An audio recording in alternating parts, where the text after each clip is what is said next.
ನಮಸ್ತೆ ಸ್ನೇಹಿತರೆ, ನಮ್ಮ ಒಂದು ಯೂಟ್ಯೂಬ್ ಚಾನಲ್ಗೆ ತಮ್ಮೆಲ್ಲರಿಗೂ ಸ್ವಾಗತವನ್ನು ಕೋರ್ತಾ ಇದ್ದೀನಿ. ನನ್ನ ತರಗತಿಗಳು ಇಷ್ಟ ಆದರೆ ಲೈಕ್ ಮಾಡಿ, ಶೇರ್ ಮಾಡಿ, ಕಮೆಂಟ್ ಮಾಡಿ. ಹಾಗೆ ನಮ್ಮ ಚಾನಲ್ನ ಇನ್ನೂ ಯಾರು ಸಬ್ಸ್ಕ್ರೈಬ್ ಮಾಡ್ಕೊಂಡಿಲ್ಲ ಈಗಲೇ ಸಬ್ಸ್ಕ್ರೈಬ್ ಮಾಡ್ಕೊಳ್ಳಿ. ಸೊ ಹಿಂದಿನ ತರಗತಿಯಲ್ಲಿ ನಾನು ನಿಮಗೆ ಅಷ್ಟಕ ವಿನ್ಯಾಸ, ವೇಲೆನ್ಸ್ ಎಲೆಕ್ಟ್ರಾನ್ಸ್ಗಳು ಅಂದ್ರೇನು ಅನ್ನೋದ್ರ ಬಗ್ಗೆ ಹೇಳ್ತಾ ಇದ್ದೆ. ಜೊತೆಗೆ ಎಕ್ಸಾಂಪಲ್ಸನ್ನು ಕೂಡ ನಾನು ಕೊಟ್ಟಿದ್ದೆ. ಸೊ ಇವತ್ತಿನ ಕ್ಲಾಸಲ್ಲಿ ಇನ್ನೂ ಕೆಲವೊಂದಿಷ್ಟು ಎಕ್ಸಾಂಪಲ್ಸ್ಗಳನ್ನು, ಅದರ ಒಂದು ಸ್ಟ್ರಕ್ಚರ್ ಆಫ್ ಆಟಮನ್ನು ತಿಳ್ಕೊಳ್ಳೋದ್ರ ಮೂಲಕ ನಾವು ಇವತ್ತಿನ ತರಗತಿಯನ್ನು ಶುರು ಮಾಡೋಣ. ಮೊದಲನೇದಾಗಿ ನಿಯಾನ್. ಸೊ ನಿಯಾನಿನ ಒಂದು ಪರಮಾಣು ಸಂಖ್ಯೆ ಎಷ್ಟು ಅಂತ ಹೇಳಿದರೆ 10. ಸೊ ಪರಮಾಣು ಸಂಖ್ಯೆ 10 ಇದೆ ಅಂತ ಹೇಳಿದರೆ ಅದರ ಅರ್ಥ ಏನು? ಅದರ ಬೀಜ ಕೇಂದ್ರದಲ್ಲಿ ಪ್ರೋಟಾನ್ ಎಷ್ಟಿರ್ತಾವೆ ಅಂದರೆ 10 ಇರ್ತಾವೆ, ಮತ್ತು ಶೆಲ್ ಅಂತಲೇ ಕರಿತೀವಿ, ಅದರಲ್ಲಿ ಎಷ್ಟಿರ್ತಾವೆ ಅಂತ ಹೇಳಿದ್ರೆ 10 ಎಲೆಕ್ಟ್ರಾನ್ಸ್ಗಳು ಇರ್ತಾವೆ. ಸೊ ಇದರ ಎಲೆಕ್ಟ್ರಾನಿಕ್ ಕಾನ್ಫಿಗರೇಷನನ್ನು ನೋಡೋದಾದರೆ, ಅಂದರೆ ಎಲೆಕ್ಟ್ರಾನಿಕ್ ವಿನ್ಯಾಸ ಅಂತಂದರೆ 1:2:2 2p6 ಆಗುತ್ತೆ. ಸೊ ಎಷ್ಟು ಎಲೆಕ್ಟ್ರಾನ್ಸ್ ಆಯಿತು ಹಾಗಾದರೆ? 2 2 4 4 + 6 ಎಷ್ಟು ಅಂತಂದರೆ 10 ಎಲೆಕ್ಟ್ರಾನ್ಸ್ಗಳು ಆಯಿತು. ಸೊ ಇವಾಗ ಇದರ ಒಂದು ಸ್ಟ್ರಕ್ಚರ್ ಆಫ್ ಆಟಮನ್ನು ನೋಡೋದಾದರೆ, ಇಲ್ಲಿ ನಾನು ಇನ್ನೊಂದು ಸರಿ ನಿಮಗೆ ನೀಟಾಗಿ ಬರೆದು ತೋರಿಸ್ತೀನಿ, ಸೊ ನಿಮಗೆ ನೀಟಾಗಿ ಅಂಡರ್ಸ್ಟ್ಯಾಂಡ್ ಆಗಲಿ ಅಂತ. ಸೊ ಇದು ಏನಂತ ಹೇಳಿದ್ರೆ ಬೀಜ ಕೇಂದ್ರದಲ್ಲಿ ಎಷ್ಟು ಪ್ರೋಟಾನ್ಸ್ಗಳು ಇರ್ತಾವೆ ಅಂತ ಹೇಳಿದರೆ 10 ಪ್ರೋಟಾನ್ಸ್ಗಳು ಇರ್ತಾವೆ. ಒಂದನೇ ಶೆಲ್ಲಲ್ಲಿ 2 ಎಲೆಕ್ಟ್ರಾನ್ಸ್ಗಳು, ಇನ್ನು ಎರಡನೇ ಶೆಲ್ಲಲ್ಲಿ ಎಷ್ಟು ಎಲೆಕ್ಟ್ರಾನ್ಸ್ಗಳು ಅಂತ ಹೇಳಿದರೆ 8 ಎಲೆಕ್ಟ್ರಾನ್ಸ್. 1 2 3 4 5 6 7 8 ಅಂತ. ಸೊ ಅವಾಗ ಏನಾಗುತ್ತೆ, ಇದ್ರದ್ದು ಎಲೆಕ್ಟ್ರಾನಿಕ್ ವಿನ್ಯಾಸ 1:, ಅಂದರೆ ಕೆ ಶೆಲ್ಲಲ್ಲಿ ಇರುತ್ತೆ, 2:2p6 ಅನ್ನುವಂಥದ್ದು ಎಲ್ ಶೆಲ್ಲಲ್ಲಿ. ಇದು ಕೆ ಶೆಲ್ಲು, ಇದು ಎಲ್ ಶೆಲ್ಲು. ಸೊ ಹಾಗಾದರೆ ಇದು ಅಷ್ಟಕ ವಿನ್ಯಾಸವನ್ನು ಹೊಂದಿದೆಯೇ ಅಂತ ನೋಡೋದಾದರೆ, ಧಾತುವಿನ ಹೊರಕವಚದಲ್ಲಿ 8 ಎಲೆಕ್ಟ್ರಾನ್ಸ್ಗಳು ಇತ್ತಪ್ಪ ಅಂತಂದರೆ ಅದು ಅಷ್ಟಕ ವಿನ್ಯಾಸವನ್ನು ಹೊಂದಿದೆ ಅಂತ ಅರ್ಥ. ಹಾಗಾದರೆ ವೇಲೆನ್ಸಿ ಏನು? ವೇಲೆನ್ಸಿ ಅಂತಂದರೆ ಧಾತುವಿನ ಸಂಯೋಗ ಸಾಮರ್ಥ್ಯವನ್ನು ನಾವು ವೇಲೆನ್ಸಿ ಅಂತ ಕರಿತೀವಿ. ಸೊ ಇಲ್ಲಿ ಅಷ್ಟಕ ವಿನ್ಯಾಸವನ್ನು ಹೊಂದುವ ಸಲುವಾಗಿ ಎಲೆಕ್ಟ್ರಾನ್ಸ್ಗಳು ಕಳೆದುಕೊಳ್ಳೋದು ಅಥವಾ ಪಡ್ಕೊಳ್ಳೋದು ಇತ್ತಪ್ಪ ಅಂತಂದ್ರೆ ಅದ್ರ ವೇಲೆನ್ಸಿ ನಾವು ಅದನ್ನು ಮೇಜರ್ ಮಾಡ್ತೀವಿ. ಸೊ ಇಲ್ಲಿ ಯಾವುದೇ ಈ ಒಂದು ಎಲಿಮೆಂಟು ಎಲೆಕ್ಟ್ರಾನ್ಸ್ಗಳನ್ನು ಕಳ್ಕೊಳ್ಳೋಂಗೂ ಇಲ್ಲ, ಎಲೆಕ್ಟ್ರಾನ್ಸ್ಗಳನ್ನು ಪಡ್ಕೊಳ್ಳೋದು ಇಲ್ಲ. ಸೊ ಹಾಗಾಗಿ ಇದರ ವೇಲೆನ್ಸಿ ಏನಾಗುತ್ತೆ ಅಂದರೆ 0 ಆಗುತ್ತೆ. ಹಾಗಾದರೆ ವೇಲೆನ್ಸ್ ಎಲೆಕ್ಟ್ರಾನ್ಸ್ಗಳು ಎಷ್ಟು? ನಾನು ಹಿಂದಿನ ತರಗತಿಯಲ್ಲಿ ಹೇಳಿರುವಂತೆ ವೇಲೆನ್ಸ್ ಎಲೆಕ್ಟ್ರಾನ್ಸ್ಗಳಂತಂದರೆ ಧಾತುವಿನ ಹೊರಕವಚದಲ್ಲಿರುವಂತಹ ಎಲೆಕ್ಟ್ರಾನ್ಸ್ಗಳ ಸಂಖ್ಯೆಗೆ ನಾವು ವೇಲೆನ್ಸ್ ಎಲೆಕ್ಟ್ರಾನ್ಸ್ಗಳಂತ ಕರಿತೀವಿ. ಹಾಗಾದರೆ ಇದರ ವೇಲೆನ್ಸ್ ಎಲೆಕ್ಟ್ರಾನ್ಸ್ಗಳು ಎಷ್ಟು ಅನ್ನೋದಂದರೆ 8 ಅಂತ ಹೇಳ್ತೀವಿ. ಸೊ ಎಷ್ಟಿದೆ ಇಲ್ಲಿ? 1 2 3 4 5 6 7 8. ಓಕೆ, ಸೊ 8 ವೇಲೆನ್ಸ್ ಎಲೆಕ್ಟ್ರಾನ್ಸ್ಗಳಿದು. I hope this is clear. And coming to the second example, that is argon. Argon ಸಹ ಏನಪ್ಪ ಅಂದರೆ ನೋಬಲ್ ಗ್ಯಾಸ್ ಅಂತ ಹೇಳ್ತೀವಿ, ಅಥವಾ ರೇರರ್ ಗ್ಯಾಸ್ ಅಂತ ಕರಿತೀವಿ, ಅಥವಾ ರಾಜಾನಿಲಗಳು ಅಂತ ಕರಿತೀವಿ, ಅಥವಾ ಜಡಾನಿಲಗಳು ಅಂತಲೂ ಸಹ ಕರಿತೀವಿ. ಸೊ ಇದಕ್ಕೆ ಆರ್ಗಾನ್ ಅಂತ ಹೇಳ್ತೀವಿ. ಇದರ ಪರಮಾಣು ಸಂಖ್ಯೆ ಎಷ್ಟು ಅಂತಂದರೆ 18. ಸೊ ಪರಮಾಣು ಸಂಖ್ಯೆ 18 ಇದೆ ಅಂತಂದರೆ ಅದರಲ್ಲಿ ಪ್ರೋಟಾನ್ಗಳ ಸಂಖ್ಯೆ ಎಷ್ಟಿರುತ್ತೆ? 18 ಇರುತ್ತೆ. ಅದೇ ರೀತಿಯಾಗಿ ಎಲೆಕ್ಟ್ರಾನ್ಗಳ ಸಂಖ್ಯೆನೂ ಸಹ ಎಷ್ಟಿರುತ್ತೆ? 18 ಇರುತ್ತೆ. ಹಾಗಾದರೆ ಇದರ ಎಲೆಕ್ಟ್ರಾನಿಕ್ ಕಾನ್ಫಿಗರೇಷನನ್ನು ನೋಡೋದಾದರೆ 1:2 2p6 3:3p6. ಸೊ ಇಲ್ಲಿ ನಾನು ಏನು ಬರೆದಿರ್ತೀನಿ, 2 2 6 ಮತ್ತು 2 6 ಇದೆಲ್ಲ ಸೇರಿಸಿ ಎಷ್ಟಾಗಬೇಕು ಅಂದರೆ 18 ಆಗಬೇಕು. ಅಂದರೆ ಎಲೆಕ್ಟ್ರಾನ್ಗಳ ಸಂಖ್ಯೆ 18 ಆಗಬೇಕು. ಸೊ 1:1 ಅನ್ನುವಂಥದ್ದು ಕೆ. ಇಲ್ಲಿ 2 ನಾನು ಮೆನ್ಷನ್ ಮಾಡಿದ್ದೀನಿ ಅಂತಂದರೆ ಅದು ಎರಡನೇ ಶೆಲ್ ಅಂತ ಅರ್ಥ. ಎರಡನೇ ಶೆಲ್ಲಿನ ಹೆಸರೇನು? ಎಲ್ ಶೆಲ್ ಅಂತ ಅರ್ಥ. ಇನ್ನು 3 ಅಂತ ಮೆನ್ಷನ್ ಮಾಡಿದ್ದೀನಿ, ಅದು ಏನಂತಂದರೆ ಮೂರನೇ ಶೆಲ್ ಅಂತ ಅರ್ಥ. ಸೊ ಅದು ಎಮ್ ಅದರ ಹೆಸರು. ಸೊ ಟೋಟಲ್ ಆಗಿ ಎಷ್ಟಾಯಿತು? 18 ಎಲೆಕ್ಟ್ರಾನ್ಸ್ಗಳು ಆಯಿತು. ಸೊ ಇವಾಗ ಅದ್ರ ಸ್ಟ್ರಕ್ಚರನ್ನು ನೋಡೋದಾದರೆ ಆಲ್ರೆಡಿ ಇಲ್ಲಿ ಬರೆದಿದ್ದೀನಿ, ಮತ್ತು ಬರೆಯುವಂಥ ಅವಶ್ಯಕತೆ ಇಲ್ಲ ಅಂದ್ಕೊಳ್ತೀನಿ. ಸೊ ಐ ಹೋಪ್ ನಿಮಗೆ ಇದು ಅಂಡರ್ಸ್ಟ್ಯಾಂಡ್ ಆಗುತ್ತೆ ಅಂತ ಅಂದ್ಕೊಳ್ತೀನಿ. ಓಕೆ, ಸೊ ಇದರಲ್ಲಿ ಬೀಜ ಕೇಂದ್ರ ಅಥವಾ ನಾವು ಇದನ್ನು ನ್ಯೂಕ್ಲಿಯಸ್ ಅಂತ ಕರಿತೀವಿ ಇಂಗ್ಲೀಷಲ್ಲಿ. ಸೊ ಒಂದನೇ ಶೆಲ್ಲಲ್ಲಿ 2 ಎಲೆಕ್ಟ್ರಾನ್ಸು. ಸೊ ಎಷ್ಟು ಎಲೆಕ್ಟ್ರಾನ್ಸ್ ಇದೆ? ಇಲ್ಲ 2 ಇದೆ, 2ನ್ನು ತುಂಬಿದೆ, ಇದು ಕೆ ಶೆಲ್ಲು.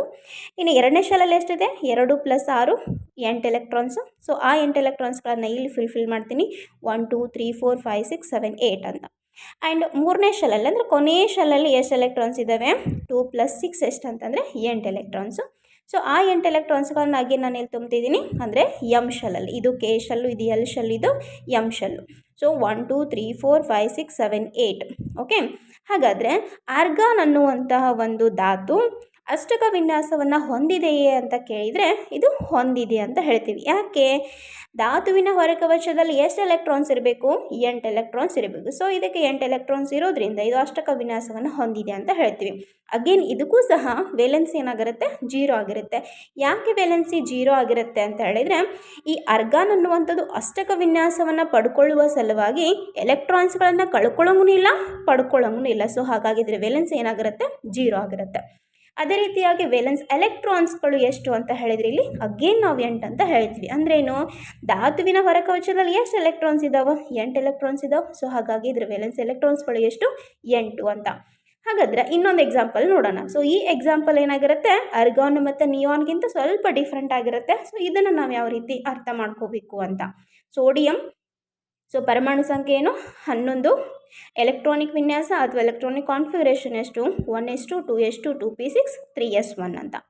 ಸೊ ಹಾಗೆ ನಾನು ಇಲ್ಲಿ ಮತ್ತೆ ಸ್ಟ್ರಕ್ಚರ್ ಆಫ್ ಆಟಮನ್ನು ಬರಿತೀನಿ.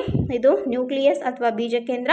ಇದರಲ್ಲಿ ಎಷ್ಟು ಪ್ರೋಟಾನ್ಸ್ಗಳು ಇರ್ತಾವೆ ಅನ್ನೋದನ್ನು ಕಮೆಂಟ್ ಮೂಲಕ ನಂಗೆ ತಿಳಿಸ್ಬೇಕು. ಯಾಕಂತ ಹೇಳಿದರೆ ನಾನು 2 ಎಕ್ಸಾಂಪಲಲ್ಲಿ ನಿಮಗೆ ಪ್ರೋಟಾನ್ಸ್ಗಳು ಎಷ್ಟು ಇರ್ತಾವೆ ಅಂತ ಹೇಳಿದ್ದೀನಿ. ಸೊ ನನಗೆ ಇದು ಅರ್ಥ ಆಗಬೇಕು.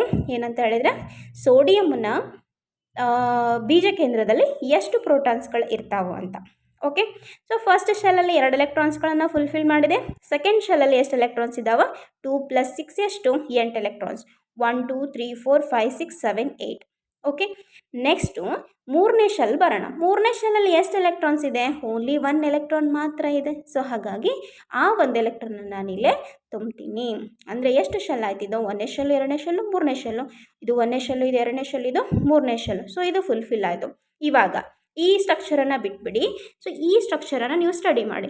ಇದು ಅಷ್ಟಕ ವಿನ್ಯಾಸವನ್ನು ಹೊಂದಿದೆಯೇ? ಇದು ಅಷ್ಟಕ ವಿನ್ಯಾಸವನ್ನು ಹೊಂದಿದೆ ಅಂತಂದಾಗ ಇದು ಇಲ್ಲ ಅಂತ ಹೇಳ್ತೀವಿ. ಯಾಕೆ? ಈ ಧಾತುವಿನ ಹೊರಕವಚ ಯಾವುದು? ಎಲ್ ಶೆಲ್ ಇದೆ. ಸೊ ಎಲ್ ಶೆಲ್ಲಲ್ಲಿ ಎಷ್ಟು ಎಲೆಕ್ಟ್ರಾನ್ಸ್ ಇದೆ? ಓನ್ಲಿ 1 ಎಲೆಕ್ಟ್ರಾನ್ ಮಾತ್ರ ಇದೆ. ಸೊ 1 ಎಲೆಕ್ಟ್ರಾನ್ ಇತ್ತು ಅಂತ ಹೇಳಿದ್ರೆ ಅದು ಅಷ್ಟಕ ವಿನ್ಯಾಸವನ್ನು ಹೊಂದಿಲ್ಲ ಅಂತ ಅರ್ಥ. ಹಾಗಾದರೆ ಸೋಡಿಯಂ ಏನು ಮಾಡುತ್ತೆ? ಅಷ್ಟಕ ವಿನ್ಯಾಸವನ್ನು ಪಡ್ಕೊಳ್ಳುವ ಸಲುವಾಗಿ ಏನು ಮಾಡುತ್ತೆ? ಹಾಗಾದರೆ ಇದಕ್ಕೆ 2 ಆಪ್ಷನ್ ಇರುತ್ತೆ. ಒಂದು, 7 ಎಲೆಕ್ಟ್ರಾನ್ಸ್ಗಳನ್ನು ಬೇರೆ ಎಲಿಮೆಂಟಿಂದ ಪಡ್ಕೊಳ್ಬೇಕು, ಅಥವಾ ತನ್ನ ಒಂದು ಹೊರಕವಚದಲ್ಲಿರುವಂತಹ ಎಲೆಕ್ಟ್ರಾನನ್ನು ಇದೇನು ಮಾಡಬೇಕು? ರಿಮೂವ್ ಮಾಡಬೇಕು. ಹಾಗಾದರೆ ಸೋಡಿಯಂಗೆ ಯಾವುದು ಈಸಿ ಆಗುತ್ತೆ? ಹಾಗಾದರೆ 1 ಎಲೆಕ್ಟ್ರಾನ್ ಕಳ್ಕೊಳ್ಳೋದು ಈಸಿ ಆಗುತ್ತೆ. ಯಾಕಂದರೆ 1 ಎಲೆಕ್ಟ್ರಾನು 2 ಎಲೆಕ್ಟ್ರಾನನ್ನು ಬೇರೆ ಎಲಿಮೆಂಟಿಂದ ತೊಗೊಳ್ಳೋದು ತುಂಬ ಈಸಿ. ಆದರೆ 3 ಎಲೆಕ್ಟ್ರಾನು 4 ಎಲೆಕ್ಟ್ರಾನನ್ನು ತೊಗೊಳ್ಳೋದು ಆ ಒಂದು ಎಲಿಮೆಂಟಿಗೆ ತುಂಬ ಕಷ್ಟದ ಕೆಲಸ. ಯಾಕೆ ಅಂತ ಹೇಳಿದರೆ, ಇಲ್ಲಿ ಬೀಜ ಕೇಂದ್ರದಲ್ಲಿ ಪ್ರೋಟಾನ್ಸ್ಗಳು ಇರ್ತಾವೆ. ಪ್ರೋಟಾನ್ಸ್ಗಳಿಗೂ ಮತ್ತು ಎಲೆಕ್ಟ್ರಾನ್ಸ್ಗಳಿಗೂ ಸಮ ಆಗಬೇಕು. 1-2 ಹೆಚ್ಚು ಕಡಿಮೆ ಆದರೆ ನಡೆಯುತ್ತೆ. ಇಲ್ಲ ಅಂತಂದರೆ ಏನಾಗುತ್ತೆ? ಇಲ್ಲಿ ಫೋರ್ಸ್ ಆಫ್ ಅಟ್ರಾಕ್ಷನ್ ಇರೋದ್ರಿಂದ ಈ ಬೀಜ ಕೇಂದ್ರ ಏನು ಮಾಡುತ್ತೆ? ಅಷ್ಟು ಎಲೆಕ್ಟ್ರಾನ್ಸ್ಗಳನ್ನು ಹಿಡಿದಿಟ್ಟುಕೊಳ್ಳುವಂಥ ಕೆಪಾಸಿಟಿ ಇದಕ್ಕೆ ಇರೋಂಗಿಲ್ಲ. ಸೊ ಹಾಗಾಗಿ ಸೋಡಿಯಂ ಏನು ಮಾಡುತ್ತೆ? ಯಾವುದು ಈಸಿ ಆಗುತ್ತೆ ಸೋಡಿಯಂಗೆ ಅಂದರೆ 1 ಎಲೆಕ್ಟ್ರಾನನ್ನು ರಿಮೂವ್ ಮಾಡಿಕೊಂಡು ಹತ್ತಿರದ ರಜಾನಿಲದ ವಿನ್ಯಾಸವನ್ನು ಏನು ಮಾಡುತ್ತೆ ಅಂದರೆ ಇದು ಸೋಡಿಯಂ ಹೊಂದ್ಕೊಳ್ಳುತ್ತೆ. ಹಾಗಾದರೆ 1 ಎಲೆಕ್ಟ್ರಾನನ್ನು ರಿಮೂವ್ ಮಾಡಿದರೆ ಇದರ ಒಂದು ರಚನೆ ಏನಾಗಬಹುದು ಹಾಗಾದರೆ ಅಂತ ಹೇಳಿದರೆ, ಸೊ ಇಲ್ಲೇ ಬೀಜಕೇಂದ್ರ as it is, first shell as it is, 2ನೇ ಶೆಲ್ಲಲ್ಲಿ 8 ಎಲೆಕ್ಟ್ರಾನ್ಸ್ 1 2 3 4 5 6 7 8. ಸೊ 3ನೇ ಶೆಲ್ ಇಲ್ಲ. ಯಾಕಂತಂದರೆ ಇದು 1 ಎಲೆಕ್ಟ್ರಾನನ್ನು ರಿಮೂವ್ ಮಾಡಿದೆ. ಸೊ ಹಾಗಾಗಿ ಇಲ್ಲೇನಾಗುತ್ತೆ? 2, 8, 1 ಇದೆ.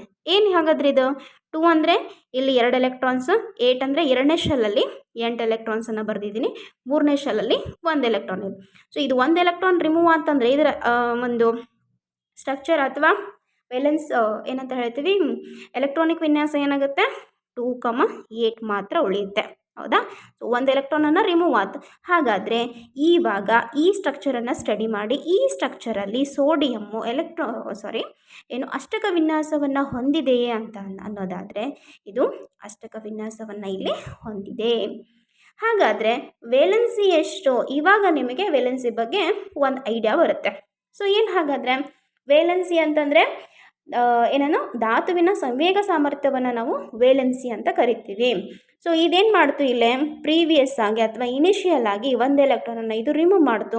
1 ಎಲೆಕ್ಟ್ರಾನನ್ನು ರಿಮೂವ್ ಮಾಡಿರೋದ್ರಿಂದ ಆ ಒಂದು ಧಾತುವಿನ ವೇಲೆನ್ಸಿ ಏನಾಗುತ್ತೆ? ಇಲ್ಲೇ +1 ಆಗುತ್ತೆ. Okay, I hope this is clear. And valence ಎಲೆಕ್ಟ್ರಾನ್ಸ್ಗಳು ಎಷ್ಟಾಗುತ್ತೆ ಅಂತ ಹೇಳಿದ್ರೆ, ವೇಲೆನ್ಸ್ ಎಲೆಕ್ಟ್ರಾನ್ಸ್ಗಳು ಏನಾಗಿರುತ್ತೆ? ಇಲ್ಲಿ ಆಲ್ವೇಸ್ 1 ಇರುತ್ತೆ. ಓಕೆ, ಸೊ ಇದು ನಿಮಗೆ ಅರ್ಥ ಆಯಿತು ಅಂತ ಭಾವಿಸ್ತೀನಿ. ಹಾಗಾದರೆ ಇನ್ನೂ ಕೆಲವೊಂದಿಷ್ಟು ಎಕ್ಸಾಂಪಲ್ಸ್ಗಳನ್ನು ನಾವಿಲ್ಲೇ ಸ್ಟಡಿ ಮಾಡೋಣ. ಓಕೆ, ನಾನು ನಿಮಗಿಲ್ಲಿ ಒಂದು ಹೋಮ್ವರ್ಕನ್ನು ಕೊಡ್ತೀನಿ. ಯಾವುದಂತಂದರೆ, ನಾನು ಸೋಡಿಯಮದ ಮೇಲೆ ಎಕ್ಸಾಂಪಲ್ ಕೊಟ್ಟಿದ್ದೀನಲ್ಲ, ಸೋಡಿಯಮನ್ನ ನೆಕ್ಸ್ಟ್ ಒಂದು ಬರುವಂಥ ಎಲಿಮೆಂಟ್ ಯಾವುದಂತಂದರೆ ಮ್ಯಾಗ್ನೀಷಿಯಮ್ ಬರುತ್ತೆ. ಸೊ ಇದರ ಒಂದು ಪರಮಾಣು ಸಂಖ್ಯೆ 12. ಈ ಪರಮಾಣು ಸಂಖ್ಯೆಗೆ ಅಷ್ಟಕ ವಿನ್ಯಾಸ ಯಾವ ಥರ ಬರುತ್ತೆ ಅನ್ನೋದನ್ನು ನೀವು ಏನು ಮಾಡಬೇಕು ಅಂತ ಹೇಳಿದ್ರೆ ಮನೆಯಲ್ಲಿ ಹೋಮ್ವರ್ಕನ್ನು ಮಾಡ್ಕೋಬೇಕು. ಅಂದರೆ ಪ್ರೀವಿಯಸ್ಸಲ್ಲಿ ನಾನು ಹೇಳಿರೋದು ನಿಮ್ಗೆ ಅರ್ಥ ಆಗಿದೆಯೋ ಅಥವಾ ಇಲ್ಲೋ ಅನ್ನೋದು ನನಗೆ ಅರ್ಥ ಆಗುತ್ತೆ. ಓಕೆ, ಈಗ ನೈಟ್ರೋಜನ್ ಇನ್ನೊಂದು ಎಕ್ಸಾಂಪಲ್ ತೊಗೊಳ್ಳೋಣ. ನೈಟ್ರೋಜನ್ ಅಂತ ಹೇಳಿ. ಸೊ ನೈಟ್ರೋಜನಿನ ಪರಮಾಣು ಸಂಖ್ಯೆ ಏನಂತಂದರೆ 7. ಎಲೆಕ್ಟ್ರಾನಿಕ್ ವಿನ್ಯಾಸ ಏನಾಗುತ್ತೆ 1s2 2s2 2p3. 1s2 ಅಂತಂದರೆ ಕೆ ಶೆಲ್ಲು, 2s2 2p3 ಅಂತಂದರೆ L shell. Okay, so next ಇಲ್ಲಿ ನೋಡಿ ಅಗೇನ್ ಮತ್ತೆ ಇದರ ಒಂದು ಸ್ಟ್ರಕ್ಚರನ್ನು ನೋಡ್ತೀವಿ.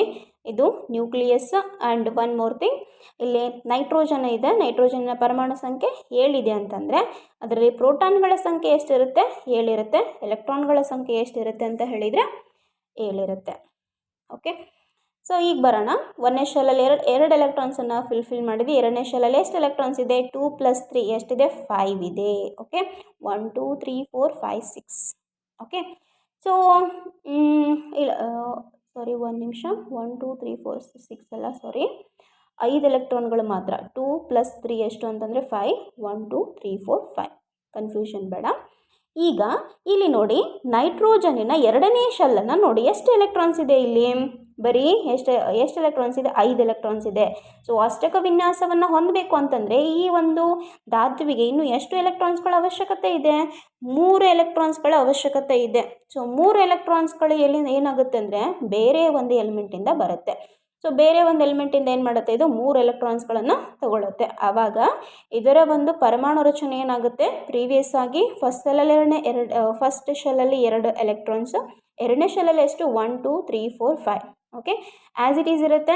ಬಟ್ ಬೇರೆ ಎಲಿಮೆಂಟಿಂದ ಇದು 3 ಎಲೆಕ್ಟ್ರಾನನ್ನು ತೊಗೊಂಡಾಗ ಏನಾಗುತ್ತೆ ಅಂತ ಹೇಳಿದ್ರೆ ಇದು ಮತ್ತೆ 3 ಎಲೆಕ್ಟ್ರಾನನ್ನು ತಗೊಳುತ್ತೆ. ಆವಾಗ ನಾನು ಇದನ್ನು 8 ಮಾರ್ಕಲ್ಲಿ ತೋರಿಸ್ತೀನಿ. ಅಂದರೆ ಇದರ ಅರ್ಥ ಏನು, ಈ 3 ಎಲೆಕ್ಟ್ರಾನ್ಗಳು ಬೇರೆ ಎಲಿಮೆಂಟಿಂದ ಬಂದಿದ್ದಾವೆ ಅಂತ ಅರ್ಥ.